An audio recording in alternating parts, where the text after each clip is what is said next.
Hey guys, welcome back to my channel. আজ আমি আপনাদের সাথে শেয়ার করব 3 থেকে 4 বছর বয়সী বেবিদের one side of shoulder frock cutting এবং স্টিচিং। তো চলুন, without any further delay let's start. তো প্রথমে আমি টপ পার্টের কাটিং করব। এর জন্য এখানে আমি কাপড়টিকে 4 ভাঁজে বিছিয়ে নিয়েছি। কাপড়টির বন্ধ সাইডটি আছে আমার দিকে এবং খোলা সাইডটি আছে অপর দিকে।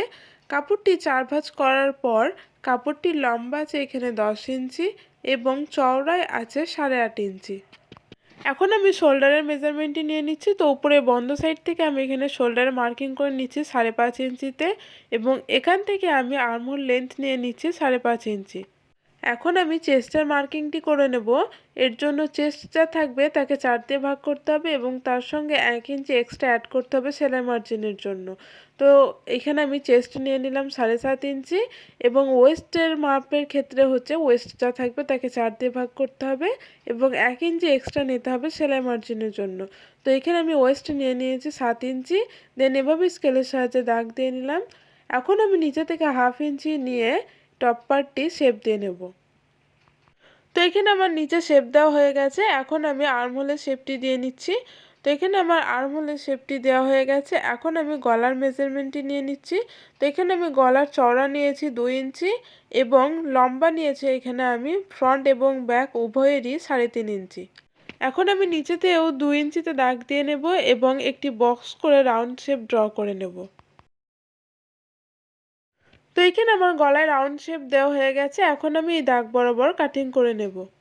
তো দেখুন, এখানে আমার কাটিং হয়ে গেছে। এখন আমি এই টপারটিকে খুলে নেব এবং স্কেলের সাহায্যে এভাবে হালকা কার্ভ করে শেপ দিয়ে নেব। তো এখানে আমার শেপ দেওয়া হয়ে গেছে। এখন এই দাগ বরাবর আমি কাটিং করে নেব। এখন আমি ফ্রিলের জন্য কাপড় নিয়ে নিয়েছি। তো কাপড়টি দুভাজে বিছানোর পর লম্বা হচ্ছে 5 ইঞ্চি এবং চওড়ায় আছে এখানে 22 ইঞ্চি। এখন আমি বটম পার্টের জন্য কাপড় নিয়ে নিয়েছি। তো কাপড়টি এখানে দুভাজে বিছানো আছে। তো দুভাজে বিছানোর পর কাপড়টির এখানে লম্বা নিয়েছি আমি 16 ইঞ্চি এবং চওড়াই আছে এখানে 34.5 ইঞ্চি। তো এখানে আমি স্টিচিংয়ে চলে এসেছি। তো ফার্স্টে আমি এখানে ফ্রিল অ্যাটাচ করবো। এর জন্য ফ্রিলের কাপড়টিকে নিচে থেকে আমি ডবল ফোল্ড করে সেলাই করে নেব এবং ফ্রিল তৈরি করে নেব। তো এখানে আমি নিচে ডবল ফোল্ড করে সেলাই করে নিয়েছি। এখন উপরে একটি প্লেন সেলাই দিয়ে নেব এবং গ্যাদার করে এটি ফ্রিল তৈরি করে নেব। তো এখানে আমার ফ্রিল তৈরি হয়ে গেছে। এখন আমি এটি টপ পার্টের সঙ্গে অ্যাটাচ করব। এর জন্য এখানে আমি টপ পার্টটি নিয়ে নিয়েছি। এখন আমি টপ পার্টটি শোল্ডার অ্যাটাচ করব। তো উপর থেকে আমি এখানে 1/2 ইঞ্চি পরিমাণ মার্জিন নিয়ে এখানে শোল্ডার অ্যাটাচ করে নিচ্ছি।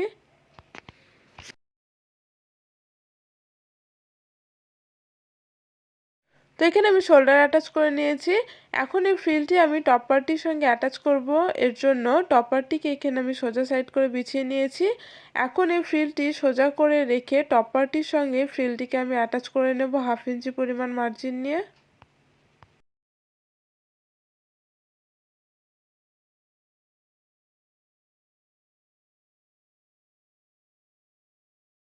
তো এখানে আমার ফ্রিল অ্যাটাচ হয়ে গেছে। এখন আমি গলায় স্ট্রিপ অ্যাটাচ করব। এর জন্য এখানে আমি স্ট্রিপ আগে থেকে রেডি করে রেখেছিলাম। এখন এই স্ট্রিপটিকে আমি টপ পার্টের উল্টো সাইডে স্টিচিং করে নেব।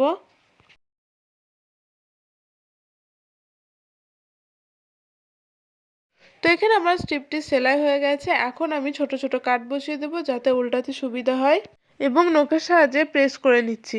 এখন আমি সোজা সাইডে টার্ন করে ডবল ফোল্ড করে আমি সেলাই করে নেব।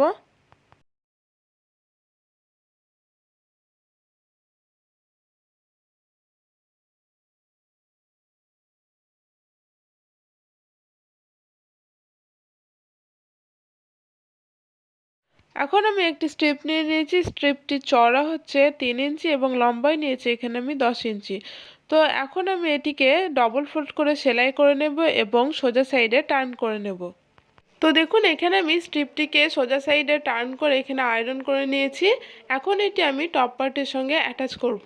এর জন্য খোলা সাইড থেকে আমি 4 ইঞ্চি দূরত্বে একটি মার্কিং করে নিচ্ছি।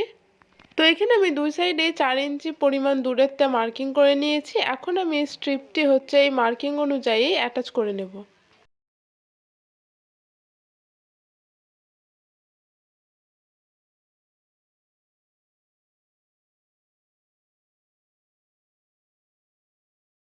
এখন আমি আর্মহোলে স্ট্রিপ অ্যাটাচ করে নেবার জন্য এখানে আমি টপ পার্টের কাপড়টিকে সোজা সাইডে বিছিয়ে নিয়েছি। এখন আর্মহোলের সোজা সাইডে স্ট্রিপটিকে উল্টো করে রেখে এভাবে 1/2 ইঞ্চি পরিমাণ মার্জিনে আমি স্টিচিং করে নেব। তো এখানে আমার সেলাই হয়ে গেছে। এখন এই স্ট্রিপটিকে আমি উল্টো সাইডে টার্ন করে ডবল ফোল্ড করে স্টিচিং করে নেব।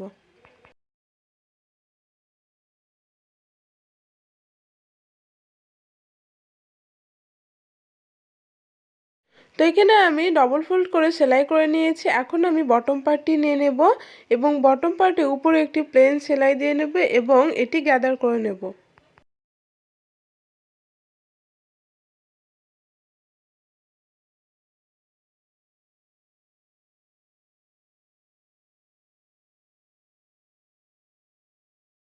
তো এখানে আমি ওয়েস্টের মাপ অনুযায়ী বটম পার্টটিকে গ্যাদার করে নিয়েছি। এখন এই বটম পার্টটিকে আমি টপ পার্টটির সঙ্গে অ্যাটাচ করব। এর জন্য এখানে আমি টপ পার্টটিকে সোজা সাইডে বিছিয়ে নিয়েছি। এখন এর উপরে আমি বটম পার্টটিকে উল্টো সাইড করে রেখে 1/2 ইঞ্চি পরিমাণ মার্জিন নিয়ে স্টিচিং করে নেব।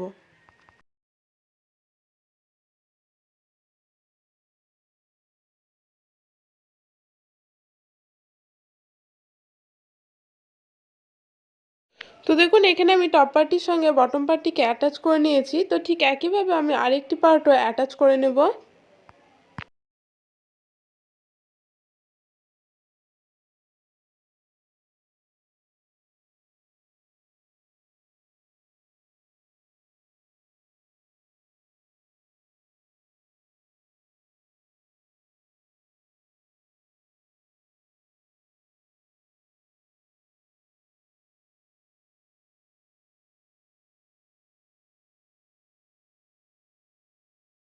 তো ঠিক একইভাবে আমি আরেকটি পার্টও অ্যাটাচ করে নিলাম। এখন আমি সাইড ফিটিংস করে নেব উভয় সাইডে।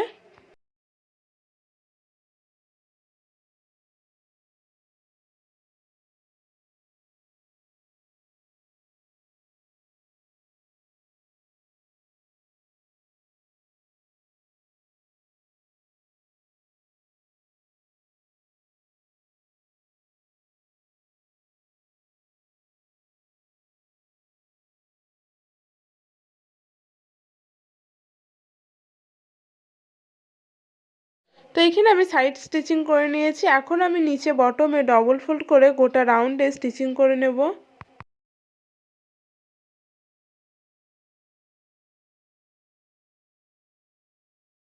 তো এখানে আমি গোটা রাউন্ডে ডবল ফোল্ড করে সেলাই করে নিয়েছি। এখন আমি বো তৈরি করে নেব। এর জন্য এখানে আমি একটি স্ট্রিপ নিয়ে নিয়েছি। এই স্ট্রিপটি চড়া নিয়েছি এখানে আমি 4 ইঞ্চি এবং লম্বাই নিয়েছি এখানে আমি 16 ইঞ্চি। এখন আমি মার্কিং করে নিলাম। এই মার্কিং অনুযায়ী এখন আমি স্টিচিং করে নেব এবং মাঝখানে একটু অংশ ফাঁকা রেখে দেবো যাতে স্ট্রিপটি টার্ন করা যায়। স্ট্রিপটিকে এখানে আমি সোজা করে নিয়েছি এবং যে অংশটুকু খোলা ছিল সেটি স্টিচিং করে এখানে আমি আয়রন করে নিয়েছি। এখন আমি একটি স্কোয়ার স্ট্রিপ নিয়ে নিয়েছি। স্ট্রিপটি আমি লম্বা নিয়েছি হচ্ছে 5.5 ইঞ্চি এবং চওড়া নিয়েছি এখানে 3.5 ইঞ্চি। দেন এটিকে উল্টো সাইডে টার্ন করে হচ্ছে স্টিচিং করে তারপর এখানে আমি সোজা সাইডে টার্ন করে নিয়েছি এবং আয়রন করে নিয়েছি। এখন হচ্ছে মিডিল পয়েন্ট আমি মার্কিং করে এটিকে একটি বো তৈরি করে নিচ্ছি।